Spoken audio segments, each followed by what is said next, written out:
नमस्कार, जय हिंद, जय भारत।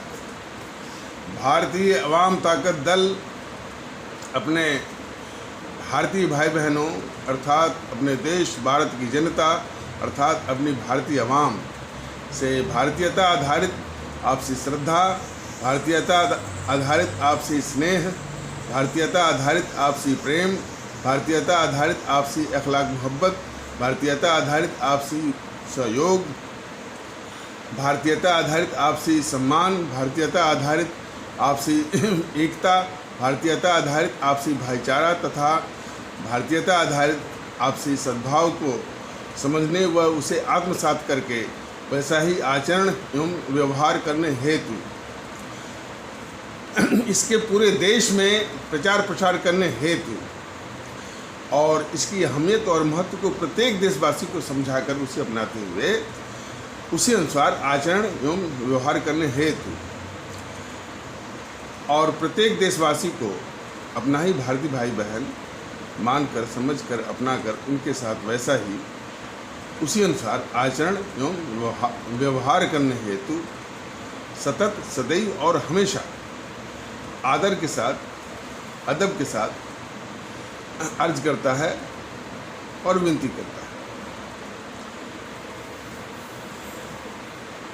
अब मुख्य विषय पर परिचर्चा करने के पहले एक छोटी सी जानकारी देना बहुत ज़रूरी है।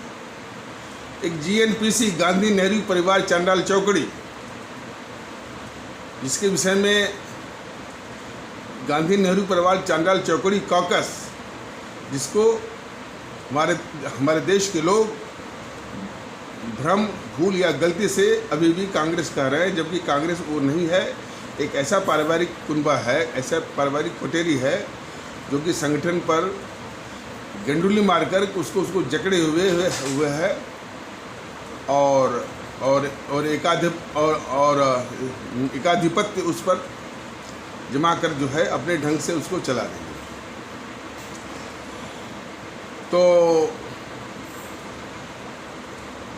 तो जो एक साल बीता है ना, ये मोदी जी का मैंने ये मोदी 2 का, उस पर उसने एक वो झूठा किस्म का सर्वे दिखा रहा था कि सर्वे 2020 बीजेपी 21% और कांग्रेस 73%, बीजेपी का सुपड़ा साफ। भारतीय जनता के दल का ये कहना है कि पूरी की पूरी जीएनपीसी इस देश की सबसे बड़े अभिशाप है, सबसे बड़ी इस देश की शत्रु है, सबसे बड़ी इस देश की गद्दार है और सर्वाधिक और सबसे खूंखार औपनिवेशिक ताकत है। ये इसके हर एक नेता राहुल, सोनिया, प्रियंका से लेकर के हर एक नेता झूठी बोलते हैं, हर एक प्रवक्ता झूठी बोलते हैं। झूठ और अफवाह इनके दो हथियार हैं और इनके जो चमचे किस्म के यूट्यूब पर कुछ चैनल चल रहे हैं, जैसे ऑनलाइन न्यूज़ इंडिया, वो भी झूठ और अफवाह का ही एक छोटी मोटी फैक्ट्री है। तो वो भी झूठ अफवाह के रूप में ऐसा प्रचारित कर रहे थे कि बीजेपी का सुपड़ा साफ और कांग्रेस 73% और बीजेपी 21%। उस पर कमेंट भी दिया गया है माकूल। अब देखिए वो कमेंट कब तक रहता है, नहीं रहता है, ये तो उसकी शरारत और मानसिकता पर निर्भर करता है। तो चलिए आगे बढ़ते हैं मुख्य विषय पर। कल रिपब्लिक भारत पर एक प्रोग्राम देखा गया तो 7 बजे आता है, जो कि अर्नब गोस्वामी उसको चलाते हैं, पूछता है भारत। तो दिखा रहे थे कि अमित शाह जी जो केंद्रीय गृह मंत्री हैं, उनसे सवाल पूछने का कार्यक्रम था। लगभग 1 घंटा मान लीजिए, लेकिन कुछ विज्ञापन अगर हटा दीजिए तो कम से कम 35-40 मिनट का वो कार्यक्रम हो सकता है। तो हालांकि कोरोना से पर वो सवाल करते करते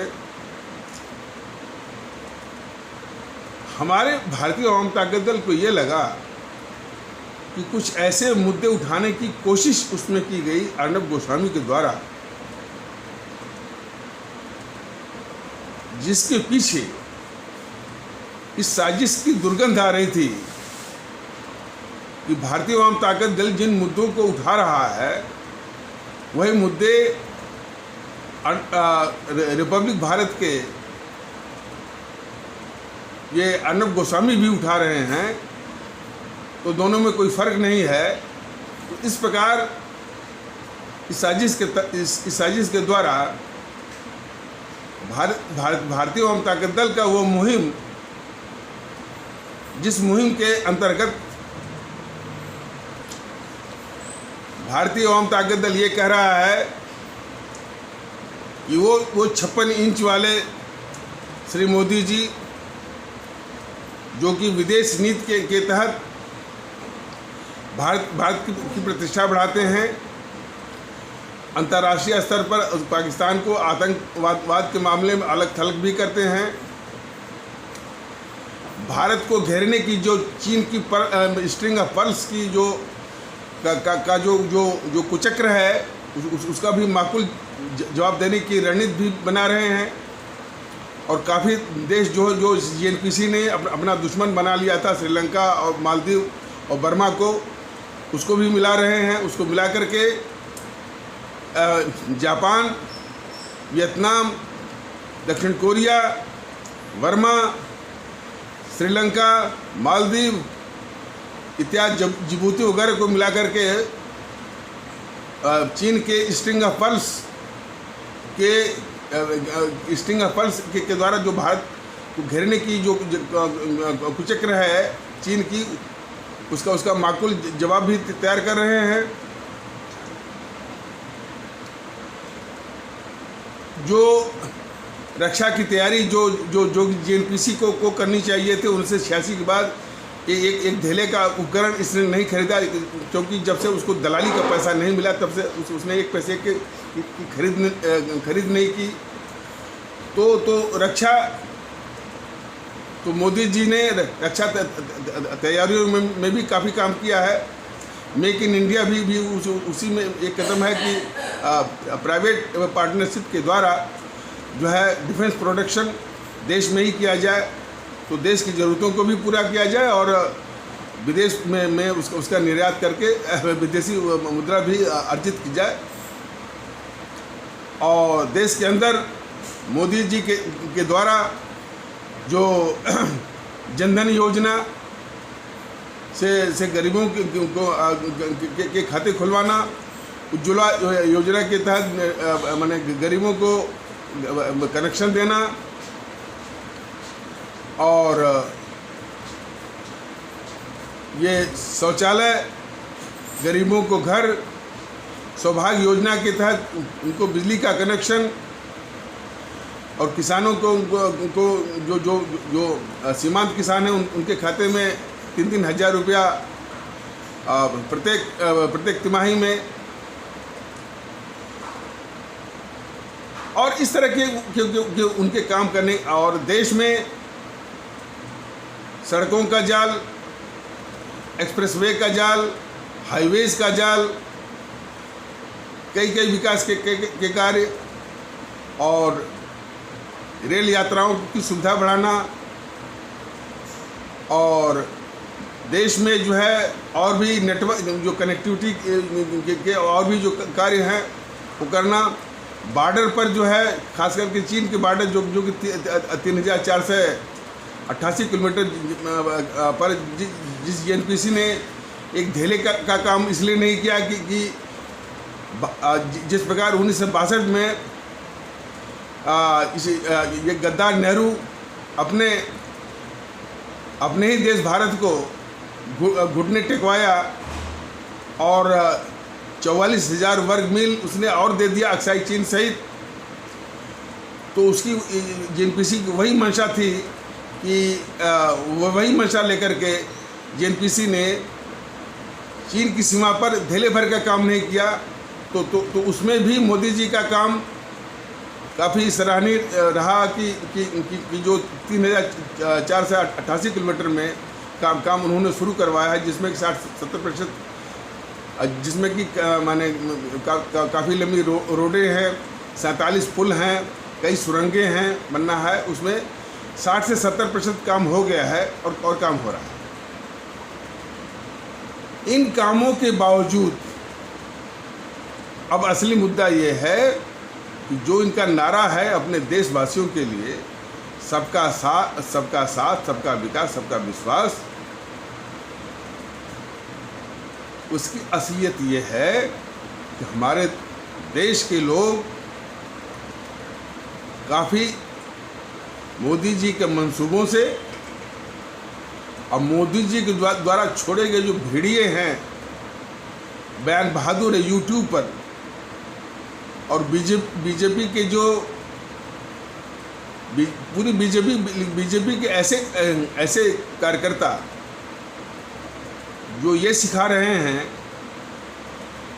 कि खतरा इस देश को, जो कि जीएनपीसी इस देश के लिए सबसे बड़ा खतरा है, वामपंथी इस देश के लिए वो सबसे बड़ा खतरा है, और उसके साथ कई संगठनों को, कई तंजीमों का नाम भारतीय जनता पार्टी दल ने गिनाया हुआ है, उससे खतरा नहीं है,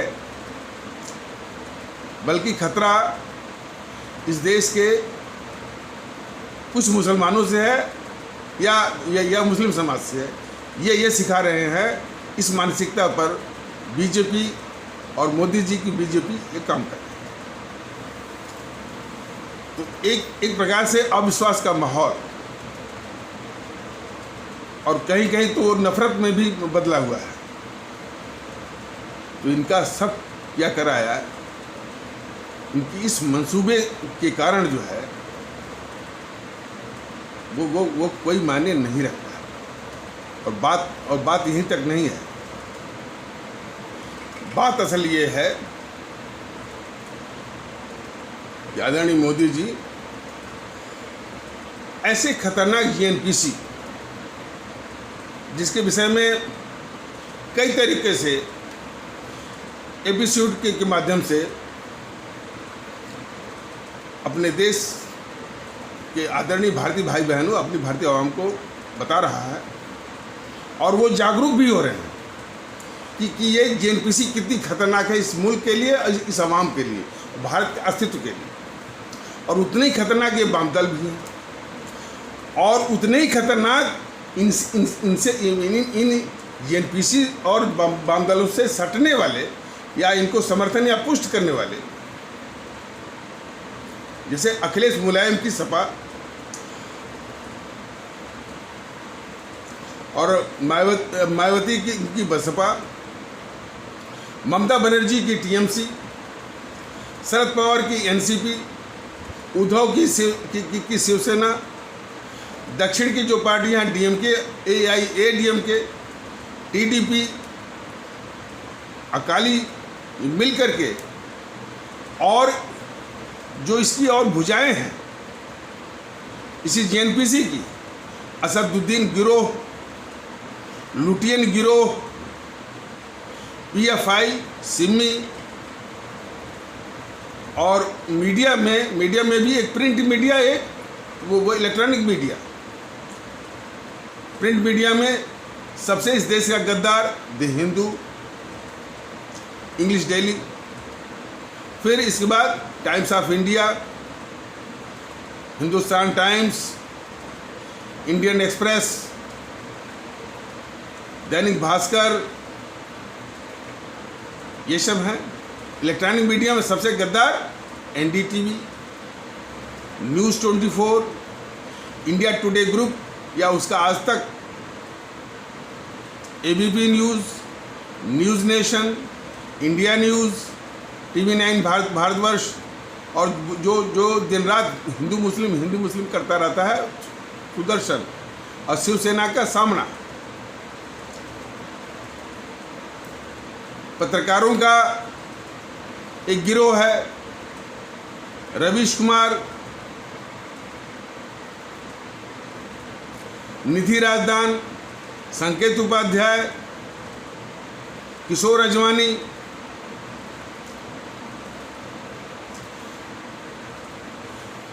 संदीप चौधरी, मानक गुप्त, पुण्य प्रसून वाजपेयी, अभिसार शर्मा, आशुतोष, विनोद दुआ, करण थापर, बरखा दत्त, शेखर गुप्ता,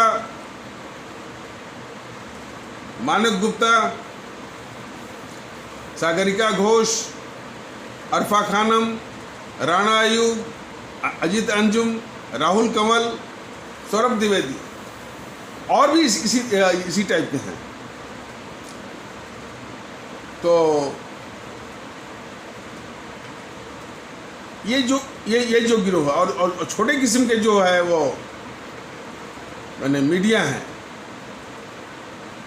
आपके the wire, Karwaan, the print, the Quint, जो कि भारत विरोधी अंतर्राष्ट्रीय साम्राज्यवादी ताकतों की मीडिया से मिलकर के भारत के खिलाफ साजिश कर रहे हैं।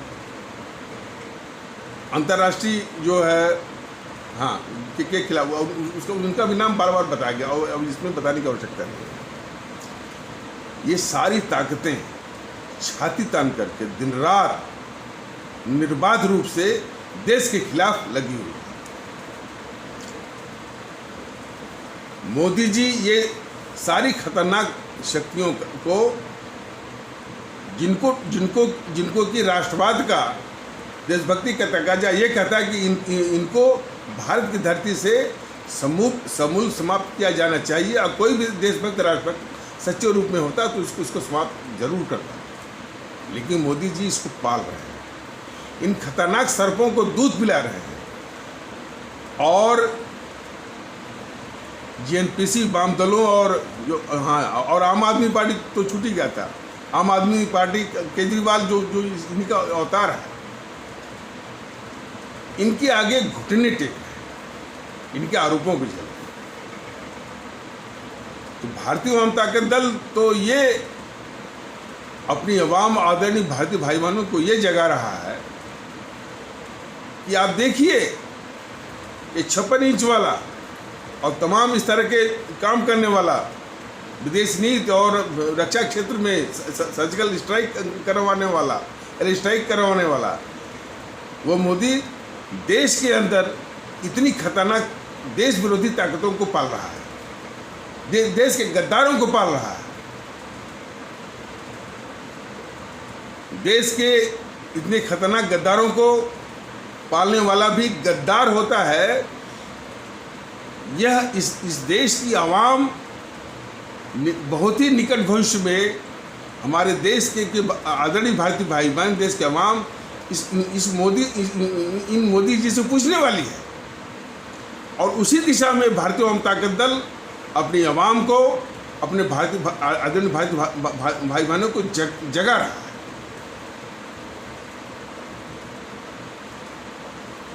तो और ये बहुत जरूरी है, चूंकि मोदी जी देश की सुरक्षा चाहिए, देश को महफूज होना है, तो इन ताकतों को नष्ट में नाबूद करना ही होगा। तो इनको ही पाल रहे हैं। और कुछ ऐसे सुनाई में तर्क देता है कि राजनीतिक मजबूरी है, संवैधानिक प्रक्रिया है। ये सब बहाने हैं। उदाहरण के लिए, जिसमें कन्हैया कुमार ने जेएनयू के प्रांगण से खुलेआम नारा लगवाया अपने गिरोह के द्वारा, और खुद भी नारा लगाया, भारत तेरे टुकड़े होंगे, भारत की बर्बादी तक जंग जारी रहेगी। इस तरह का नारा, जरा सोचिए कि कितनी कुर्बानी और शहादत दे करके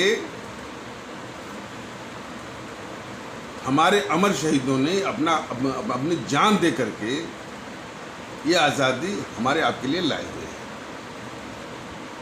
उस आज़ाद मुल्क को को तोड़ने का नारा सरेआम कोई दे रहा है। हमारा संविधान भी बन गया है कि तेरे टुकड़े होंगे, और भी खुलेआम। हमारे देश की जो संप्रभुता है, सार्वभौमिकता है, जो उसकी एकता और अखंडता है, मतलब सॉवरेंटी और यूनिटी एंड इंटीग्रिटी पर सीधा हमला है। ये बात इस रूप में न दे करके मोदी जी उसको अदालती प्रक्रिया में उलझाते हैं। ये देखिए उनकी गद्दारी। उसका अंजाम क्या होता है कि 36 महीने में चार्जशीट बन करके उसकी जो फाइल तैयार होती है, तो फिर ये गद्दार केजरीवाल उसको लेकर के 8-9 महीने बैठ जाता है। और आगे देखिए, फिर ये गद्दार, घोर गद्दार, देश के दुश्मन कम्युनिस्ट वाले उसी गद्दार जो है वो कन्हैया कुमार को संसदीय चुनाव लड़ने के लिए टिकट देते हैं। जब टिकट देते हैं तो उस गद्दार कन्हैया कुमार के प्रचार में 2 खासे गद्दार जो है फिल्मी दुनिया से, जावेद अख्तर वो गद्दार और गद्दार उसकी शबाना आजमी आते हैं उसके चुनाव प्रचार में। भारतीय जनता दल तो ये कहने वाला है कि सिनेमा के लोग इस गद्दार जावेद अख्तर और गद्दार जो है उस शबाना आजमी को बाहर करें। और उसमें एक गद्दार और छुपा हुआ है, शाहरुख, जिसमें कोरोना की लड़ाई लड़ रहा था भारत को तो कुछ पैसा दिया है इसने पाकिस्तान को भी दिया है इस गद्दार शाहरुख ने। लेकिन हमारे गद्दार करने से कुछ नहीं होगा। अभी भी लोग शाहरुख की फिल्में देख रहे हैं, उसकी फिल्मों का बाइकाट करें और उसकी फिल्मों पर थूकें शाहरुख के, उस गद्दार शाहरुख के।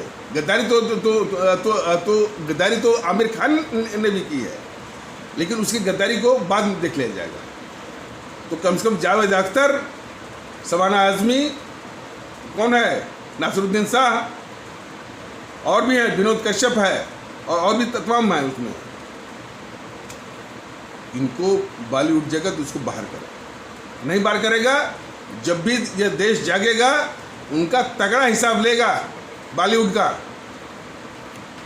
तो ये जगाने वाला है भारतीय जनता दल। तो ये गद्दारी शुरू हो गई। फिर ये मीडिया में देख लीजिए, ये गद्दार जो है, सब गद्दारों का नाम हम ले रहे हैं और ये बार बार शब्द निकलेगा। किशोर अजवानी उसी गद्दार कन्हैया कुमार से, देश के गद्दार कन्हैया कुमार से टॉक शो चलवाया, और कितना उसने गंदा सवाल किया कि यदि उन्होंने भारत तेरे टुकड़े होंगे, भारत बर्बादी तक जंग जारी रहेगी, ऐसा नारा लगवाई दिया।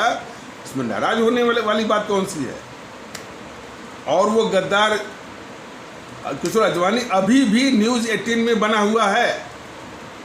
भारतीय जनता दल कहता है कि न्यूज़ 18 के मालिक शायद अंबानी का समूह है, अंबानी ग्रुप है, उसको बाहर करें, नहीं तो देश किशोर अजवानी का तो हिसाब लेगा, उनको बेनकाब भी करेगा। इस न्यूज़ 18 का भी हिसाब वो जरूर लेगा उससे।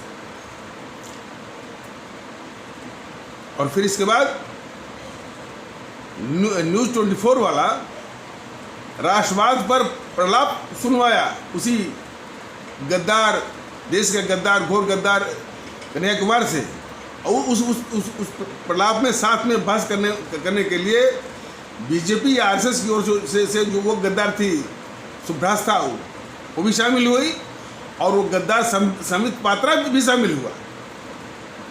देखिए, सारी चीज़ें यूट्यूब के माध्यम से मुमकिन नहीं है बताने का, लेकिन आपको नमूने के तौर पर बताया जा रहा है। और पब्लिक भी सुन रही थी, पब्लिक में भी गद्दारी के प्रति जो है कोई क्रोध नहीं था, और जो सुनने वाली पब्लिक भी नहीं चाह रहे थे कि ये तो है देश के खिलाफ कि भारत तेरे टुकड़े होंगे, भारत की बर्बादी तक जंग जारी रहेगी, इसने नारा लगवाया। उसका जरा भी भाव नहीं था सुनने उसके प्रलाप को सुनने वाले ऑडियंस को। तो इस कदर देश के खिलाफ गद्दारियों का एक सिलसिला चला, और वो मोदी जी के शासनकाल में। और वो खुलेआम घूम रहा है, उसको कन्हैया के पास खुलेआम घूम रहा है, उसको फंड मिल रहे हैं। वो कह रहा है कि हम जो एक ऐसा हवाई जहाज खरीदेंगे कि हर जगह पहुंच जाएंगे जल्दी से। और उसी प्रकार ये जो जेएनपीसी का सोनिया, राहुल, प्रियंका, इनके सारे व्यापारिक धंधे चल रहे हैं देश में। उनको पैसे आ रहे हैं। उनकी जो उदाहरण के लिए, सिर्फ उदाहरण के लिए 3000 क्लस्टर बसें ये दिल्ली में चल रही हैं, केजरीवाल के संरक्षण और मोदी जी की जानकारी में। तमाम प्रतिष्ठान जो कई होटल के इस टाइप से सारे पैसे आ रहे हैं। जो जमीन वो हड़पी गई थी, ये जो उसका दामाद रॉबर्ट वाड्रा, उसका बेटा राहुल और उसकी बेटी प्रियंका, उन जमीनों पर निवेश हो रहे हैं। तो ये तो इसकी साजिश मंशा है कि इससे बढ़िया इंतजाम क्या हो सकता है कि मोदी जी प्रधानमंत्री रहे, उनकी सरकार रहे, और सोनिया को न तो सरकार चलाने की झंझट, न जनता की जवाबदेही, न विपक्ष का कोई आरोप, बल्कि उल्टा आरोप जो है वो इस मोदी और मोदी सरकार पर लगाइए। वो जो है स्वीकारेंगे इसको। इतनी खतरनाक स्थिति देशद्रोहियों को पालने की ये मोदी जी कर रहे हैं। तो आने वाली जनता, आने वाले दिनों में इस देश की जनता ये पूछने वाली है कि मोदी जी वो लाख आपने काम किया, हमारे लिए तो देश के दुश्मन भेड़ियों को आपने बिल्कुल आज़ाद छोड़ रखा, आपने पाल रखा है। हमारा आपने सुकून, हमारा चैन और हमारी सुरक्षा बिल्कुल वो खतरे में डाल दिया है। जब तक ये देश में इस तरह की देश विरोधी ताकतें रहेंगी, तब तक हिंसा भी होती रहेगी। लोग बसें भी फूंकते रहेंगे कोई न कोई बहाना लेकर के, और जो है तोड़फोड़ भी होती रहेगी। और ये आरोप उल्टे जो है मोदी पर, श्री मोदी पर, उनकी सरकार पर, बीजेपी पर लगाते रहेंगे, और ये उनके आरोप को स्वीकार कर इनके पाप को धुलते रहेंगे। तो इस तरह से जो गद्दारी मोदी जी कर रहे हैं, उस गद्दारी का जवाब जो है इस देश की आवाम, आदरणीय भारतीय भाई बहन पूछने वाले हैं आने वाले निकट भविष्य में। इसी के लिए भारतीय जनता दल अपने देश के लोगों को, अपने आदरणीय भारतीय भाई बहनों को भारतीयता के आधार पर यह तैयार कर रहा है। अब इस तरह की मुहिम को, इस तरह की मुहिम के धार को कमज़ोर करने की साजिश ये सोच रहे हैं। तो उन साजिशों में जो कल का कार्यक्रम था रिपब्लिक भारत का, उस कार्यक्रम से इसकी दुर्गंध साफ आ रही है। क्यों? जेएनपीसी एक बहुत ही शातिर किस्म की एक गैंग है अपराधियों का। वो कुछ भी कर सकती है और किसी तरह से भी कर सकती है। उसने देखा कि रिपब्लिक भारत की छवि ऐसी बनी हुई है कि वो कुछ देशभक्ति का या प्रो बीजेपी का इस तरह से मुद्दा उठाती है। और अभी हाल में वो सोनिया और कांग्रेस का वो FIR भी झेल चुका है वो अर्नब। तो उससे बढ़िया कोई कैंडिडेट हो नहीं सकता यदि वो कुछ मुद्दे घुमा करके, थोड़ा करके यदि भारतीय जनता दल के मुद्दे उठाता है, तो इस देश की जनता विश्वास करेगी भाई कि ये मुद्दे तो ये भी उठा रहे हैं। तो भारतीय जनता दल की इस मुहिम की रफ्तार कम होगी, इसकी धार कुंद हो जाएगी, और इसे और जो है और इसकी जो तीक्ष्णता है उसको समाप्त किया जा सकता है।